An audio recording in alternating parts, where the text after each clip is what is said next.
मुरबाड तालुक्यात आश्चर्यजनक निकालाने भाजपाने शिवसेनेचा बाण भात्यात टाकून राष्ट्रवादीचे पानिपत करून कमळ फुलवले आहे।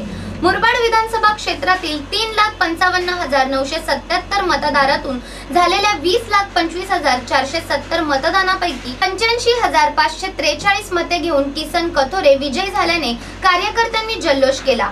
या विधानसभा क्षेत्रात 1999 पूर्वी राष्ट्रवादीची 10 वर्षे, 1999 ते 2004 काळात भाजपाची 5 वर्षे व त्यानंतर राष्ट्रवादीचे बंडखोर अपक्ष उमेदवार गोटीराम पवारांना पराभूत करून किसन कथोरे राष्ट्रवादीतून निवडणूक लढवून आमदार झाले होते।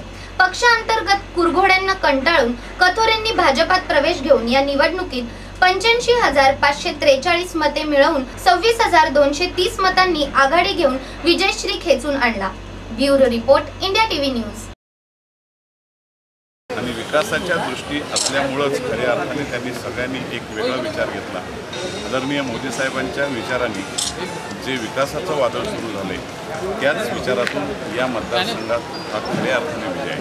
पक्ष महत्त्वाचा, पक्षाने घेतलेला निर्णय हा माझ्यासारख्या कार्यकर्त्यांना, मी पहिल्यापासून ज्या पक्षात सुद्धा काम केलं तर प्रामाणिकपणे काम करत होतो आणि आजही पक्ष वाढणं आणि पक्ष बांधणं हाच माझा महत्त्वाचा विचार असेल।